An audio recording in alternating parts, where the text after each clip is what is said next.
asalaamu calaykum waraxmatullaahi wabarakaatuhu dhammaan daawadayaasheena sharafta leh ee ku xiran janalkeena.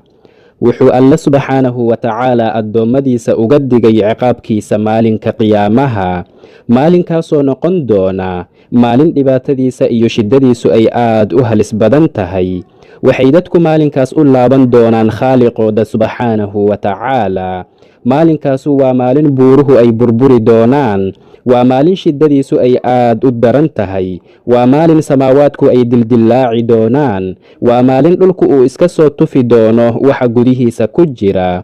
ida asamaa'u nshaqat wa adinat lirabbiha wa xuqat wa ida alardu muddat wa alqat maa fiiha wa takhallat wa adinat lirabbiha wa xuqat. wuxuu alle subxaanahu wa tacaala qiyaamaha u yeelay ashraad iyo calaamado fara badan. wuxuu yidhi nabigeena muxamed calayhi asalaatu wassalaam: min ashraati asaaca an yaqila alcilm wayadhara aljahl watakthura alzalaazil wataqaaraba alzamaan watadhara alfitan wayakthuru alharaj wayadharu alzina wayushrabu alkhamr watakthuru alnisaa wayaqilu alrijaal xataa yakuuna likhamsiina imra'atin alqayimu alwaaxid.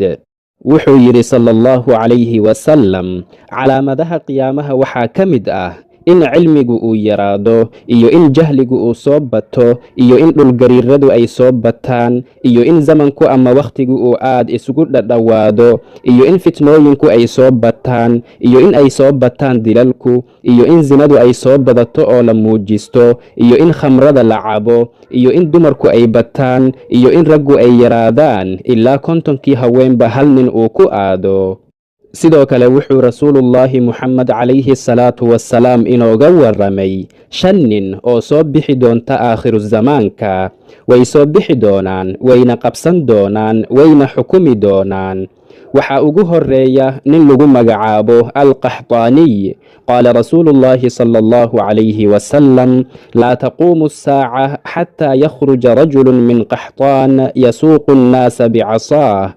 wuxuu yidhi nabigu calayhi asalaatu wassalaam, qiyaamuhu ma dhici doono ilaa uu ka soo baxo nin ka soo jeeda meesha la yidhaahdo qaxtaan, kaasoo dadka ku dareerin doona ama ku hoggaamin doona ushiisa.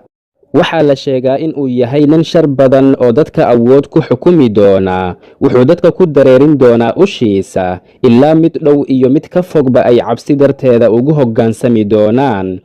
ushiisa ayuu ku dareerin doonaa sida geelka iyo xoolaha loogu dareeriyo oo kale. wuxuu u noqon doonaa sida qowsaarka oo kale, iyaguna waxay u hoggaansamidiisa u noqon doonaan sida ariga oo kale. sida saxda ahna waa in qaxtaaniyi uu ka soo bixi doono meesha la yidhaahdo qaxtaan, oo dadkana uu cadaaladda ku xukumi doono. waa nin wanaagsan oo dadku ay ateeci doonaan oo ay u kulmi doonaan. wuxuuna arrinkaasi dhici doonaa markii uu isbeddelo zamanka. ninka labaad wuxuu noqon doonaa nin lagu magacaabo jahjaah. qaala rasuulullaahi sala allahu calayhi wasalam: laa yadhabu alleylu waannahaar xataa yumallika rajulun min almawaali yuqaalu lahu aljahjaah. wuxuu yidhi rasuulkii alle sala allahu calayhi wasalam, habeenka iyo maalinku ma tagi doonaan ilaa uu ka qabsado nin ka soo jeeda halka la yidhaahdo mawaali oo lagu magacaabo jahjaah. qofka saddexaadna waa almahdiyu almuntadar. wuxuu rasuulka alle sala allahu calayhi wasalama inoo sheegay in mahdigu uu isaga ka mid yahay oo uu ka mid yahay ahlulbeydkiisa. wuxuuna dhulka xukumi doonaa 7 sannadood. wuxuuna dhulka ka buuxin doonaa cadaaladda, isagoo hortiisa dulmiga iyo xadgudubku uu ka buuxsamay. qaala rasuulullaahi sala allahu calayhi wasalam: low lam yabqa min addunyaa ilaa yowmun latawala allahu dalika alyowm xataa yabcatha fiihi rajulan minii aw min ahli beyti yuwaati'u ismuhu ismii wasmu abiihi ismu abii yamla'u alarda qistan wacadlan kamaa muli'at dulman wajawra. وفي لفظ لا تذهب أو لا تنقضي الدنيا حتى يملك العرب رجل من أهل بيتي يواطئ اسمه اسمي. qofka afaraadna waa masiixu dajaalka. wuxuu noqon doonaa fitnada ugu weyn dhulka oo ay arkaan ama ay la kulmaan bani aadamka. wuxuuna rasuulkeena sallallahu calayhi wasallam in badan inooga digay fitnadiisa. qaala rasuulu llahi sala allahu calayhi wasalam innii qad xadadtukum can addajaal xataa khashiitu an laa tacqiluu ina masiixa addajaal rajulun qasiirun afxaja jacd acwarun matmuusu lcayn laysa binaati'ah walaa xajaraa فإن ألبس عليكم فاعلموا أن ربكم تبارك وتعالى ليس بأعور وإنكم لن ترون ربكم تبارك وتعالى حتى تموتوا. wuxuu yidhi sala allahu calayhi wasalam waxaan in badan idinkaga digay masiixu dajaalka ilaa aan ka baqay in aad isku khaladaan arrinkiisa. masiixu dajaalku waa nin gaaban oo lugihiisu ay kala fog yihiin marka uu soconayo sida qof gudan oo kale. timihiisuna waa ay adag yihiin, waana mid acwar ah oo mid ka mid ah indhihiisu ay malaasan tahay. markii uu soo baxo, haddii aad ilowsho ama farabadnida fitnooyinkiisa awgii aad isku khaladaan, ogaada rabbigiina subxaanahu wa tacaala acwar ma ahan, mana arki doontaan rabbigiina ilaa aad ka dhimataan, ayuu yidhi sala allahu calayhi wasalam. qofka shanaad waa nebiyullaahi ciisa bnu maryam calayhi assalaam. isaga ayaana aakhiru zamaanka dili doona masiixu dajaalka, wuxuuna jejebin doonaa saliibka, wuxuuna dili doonaa doonfaarka.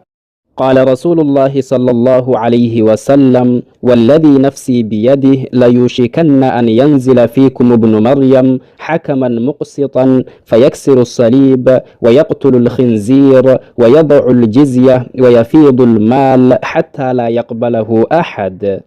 wuxuu yidhi rasuulkii alle sala allahu calayhi wasalam waxaan ku dhaartay allaha naftaydu ay gacantiisa ku jirto, waxaa soo dhowaatay soo degidda uu ciise bnu maryam ku soo degi doono dhexdiina, isagoo cadaaladda idinku xukumi doono, wuxuuna jebin doonaa saliibka ay weyneeyaan nasaarada, wuxuuna dili doonaa ama in la dilo amri doonaa doonfaarka, wuxuuna joojin doonaa jizyada, maalka ayaana aad u fara badan doona ilaa laga waayo qof aqbala ama qaata, ilaa halka sujuud ay ka noqoto mid ka khayr badan dhammaan adduunyada iyo waxa ku dhex jira. هذا والله تعالى أعلى وأعلم وصلى الله وسلم وبارك على سيدنا محمد وعلى آله وصحبه أجمعين والسلام عليكم ورحمة الله وبركاته. daawadayaasheena sharafta leh, fadlan ha iloobina muuqaalka inaad like saartaan oo aad la sii wadaagtaan asxaabtiina. haddii aad inagu cusub tahayna fadlan ha iloobin janalka inaad sabskaraib saarato si aad inoo dhiiro geliso, gambaleelkana furo si ay kuu soo gaaraan muuqaaladeena xiga.